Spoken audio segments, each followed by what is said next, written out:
नमस्कार दोस्तों, जिया डिफेंस में आपका स्वागत है। दोस्तों, पाकिस्तान ने अपने F-16 को रिप्लेसमेंट के रूप में तुर्की के 5वीं पीढ़ी के लड़ाकू विमान को देखा है और उस फाइटर जेट से अपने F-16 फाइटर जेट को बदलना चाहता है। दोस्तों, पाकिस्तान अपने सैन्य क्षेत्र को बढ़ाने के लिए लगातार काम कर रहा है। विकास तेजी से हो रहा है और वैज्ञानिक और शोधकर्ता हर साल कुछ नया लाने की कोशिश करते हैं। इस बार पाकिस्तान ने कथित तौर पर तुर्की एरोस्पेस इंडस्ट्रीज ताई से तुर्की की पहली 5वीं पीढ़ी के लड़ाकू ताई कान को प्राप्त करने में रुचि व्यक्त की है। दोस्तों, फाइटर जेट अपने प्रारंभिक चरण में है और 2030 के आसपास अपने परीक्षण चरणों को पूरा करेगा Turkish 5th generation fighter jet. दूसरी ओर पाकिस्तान ने पाकिस्तानी एरोनॉटिकल कॉम्प्लेक्स PAC में परियोजना आजम के तहत 5वीं पीढ़ी के फाइटर जेट के लिए अपने स्थानीय स्तर के विकास कार्यक्रम की शुरुआत की।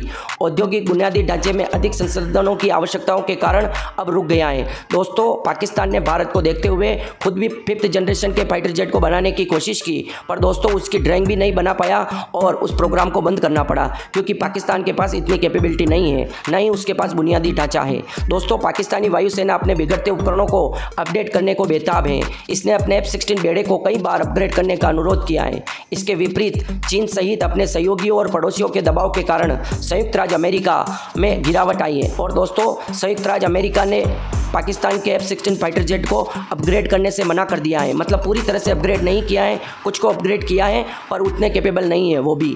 दोस्तों, तुर्की सरकार ने हाल ही में अपने F-16 लड़ाकू विमान को स्थानीय स्तर पर अपग्रेड किया है।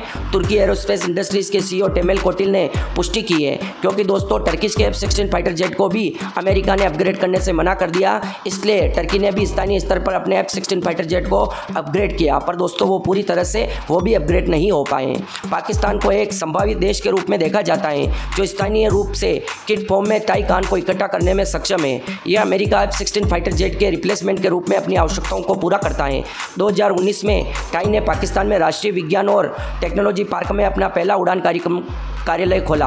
हालांकि पिछले कुछ वर्षों में पाकिस्तान और तुर्की रक्षा परियोजना पर काम कर रहे हैं के लिए एक मंच पर आए हैं, जिसमें ड्रोन विकास और हेलीकॉप्टर खरीद शामिल है। तुर्की के वैज्ञानिकों को उम्मीद है कि वे इस बार अधिक मजबूत और प्रतिस्पर्धी फाइटर जेट बनाएंगे।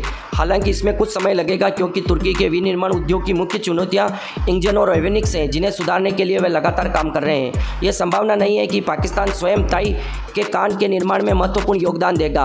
पाकिस्तान के पास लाभ उठाने का अवसर है। एक बार विकास का चरण पूरा हो जाने के बाद जो संभवतः 2030 में एक पूरी तरह के नॉकडाउन किट से फाइटर जेट स्थानीय रूप से असेंबल कर सकता है।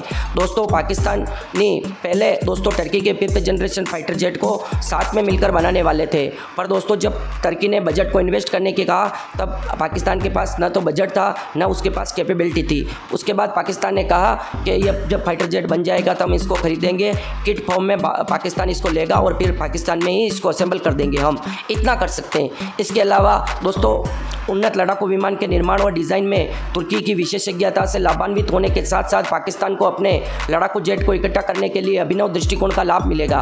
पिछले साल टाई ने सैन्य ड्रोन बनाने के लिए Pakistan national engineering and science commission के साथ एक अनुबंध पर हस्ताक्षर किए। तुर्की के राष्ट्रपति एर्दोगन ने कहा, तुर्की अब हर क्षेत्र में जमीन पर, समुद्र और पनडुब्बी हवा और अंतरिक्ष में, इसके अलावा मतलब हर क्षेत्र में आगे हैं तुर्की अब। और इसके अलावा उन्होंने इस भविष्य की सदी भी कहा है कान के 5th जनरेशन फाइटर जेट को। दोस्तों, युद्ध विमानों में पाई जाने वाली कान के 5th जनरेशन फाइटर जेट के युद्धक विमानों में पाई जाने वाली सभी तकनीकी और विशेषताओं का दावा है। यह रणनीतिक रूप से हवा से हवा और हवा से जमीन पर हमला करने में सक्षम है। दोस्तों, उन्होंने ये कहा है तुर्की के राष्ट्रपति रजब तैयब एर्दोगन ने कि आने वाली सदी है तुर्की का 5th जनरेशन फाइटर जेट और इसमें सारी कैपेबिलिटी हैं जो एक 5th जनरेशन फाइटर जेट में होती हैं और सारी कैपेबिलिटी इस कान फाइटर जेट में है। दोस्तों, पाकिस्तानी वायुसेना के पास 250 से अधिक फाइटर जेट हैं जिनको रिटायर्ड करना है और पाकिस्तान के पास अब कुछ ही फाइटर जेट बचे हैं, जिनमें से JF-17 फाइटर जेट हैं। दोस्तों, पाकिस्तान चाइना से फाइटर जेट अब खरीदना कम इसलिए कर रहा है कि उसको पता चल गया है कि चाइनीज़ फाइटर जेट में इतनी क्वालिटी नहीं होती है।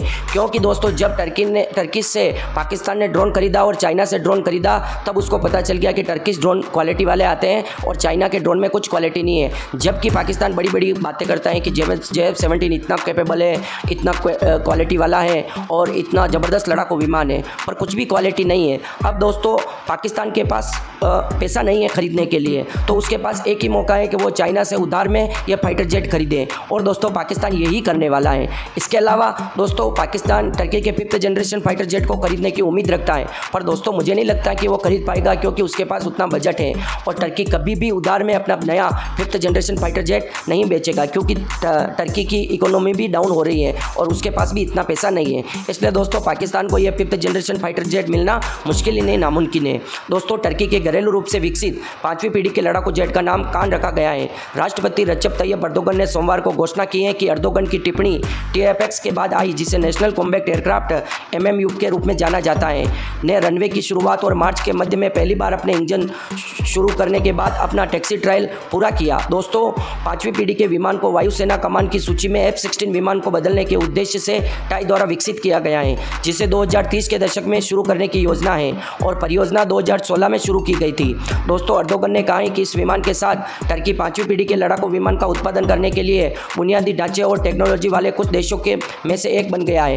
मतलब जिन देशों के पास टेक्नोलॉजी है जैसे चाइना, भारत, फ्रांस, जर्मनी और अमेरिका जैसी कंट्री के बीच आ गया है टर्की, मतलब उन कंट्री के जितना ताकतवर हो गया है, ये राष्ट्रपति रजब तैयब अर्दोगन का कहना है।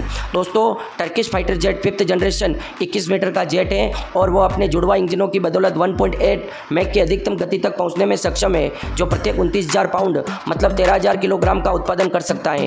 कान 5वीं पीढ़ी के युद्धक विमानों में पाई जाने वाली सभी तकनीकी और सुविधाओं का दावा करता है। यह रणनीतिक रूप से हवा से हवा और हवा से जमीन पर हमला करने का अवसर प्रदान करेगा। इसके पास सुरक्षित डेटा साझा करने और स्मार्ट युद्धक सामग्री के उपयोग करने के लिए पूरी तरह से घरेलू बुनियादी ढांचा है, मतलब सारी टेक्नोलॉजी घरेलू रूप से डेवलप की गई है। अपने उच्च प्रदर्शन वाले रेडार, इलेक्ट्रॉनिक युद्ध, इलेक्ट्रो ऑप्टिकल संचार, नेविगेशन और पहचान क्षमता के साथ यह उच्च सुपरसोनिक गति से इंटरनल हथियार बेस से सटीक फायरिंग के साथ बढ़ी हुई शक्ति प्राप्त करेगा। इसमें स्वचालित लक्ष्य पहचान और एकाधिक डेटा फ्यूजन और कृत्रिम बुद्धि क्षमताएं भी होगी, मतलब दोस्तों इसमें आर्टिफिशियल इंटेलिजेंस भी होगा। इस परियोजना ने तुर्की को कम दृश्यता, इंटरनल हथियार स्लॉट, उच्च गतिशीलता, स्थितिजन्य जागरूकता और सेंसर फ्यूजन जैसे तकनीकी क्षेत्रों में आगे बढ़ने में मदद की है, जो नई पीढ़ी के विमान के लिए आवश्यक सभी सुविधाएं हैं। दोस्तों टर्की अपने 5th जनरेशन फाइटर जेट में उसका कहना है कि आर्टिफिशियल इंटेलिजेंस भी होगा ताकि ये खुद फैसला कर सके, और दोस्तों इसके अंदर स्थितिजन्य जागरूकता मतलब सिचुएशनल अवेयरनेस होगी, सेंसर फ्यूजन होगा, इसके अंदर टेक्नोलॉजी एरिया, इंटरनल वेपन बे, लो विजिबिलिटी, हाई मैन्योरेबिलिटी सभी क्वालिटी होगी। दोस्तों किने तो कह दिया है कि हमारा 5th जनरेशन का फाइटर जेट भारत के एमका की तरह होगा, अमेरिका के F-35 की तरह होगा, पर देखना है कि Turkey 5th generation fighter jet बन के तैयार होता है तब क्या क्वालिटी होती है और भारत के एमका में क्या क्वालिटी आती है, इनका कंपटीशन बाद में ही किया जाएगा। दोस्तों आपको वीडियो कैसा लगा? वीडियो अच्छा लगा हो तो वीडियो को लाइक, कमेंट, शेयर और सब्सक्राइब करना ना भूलें और कमेंट बॉक्स में जय हिंद लिखकर हमारा मनोबल जरूर बढ़ाएं। जय हिंद दोस्तों।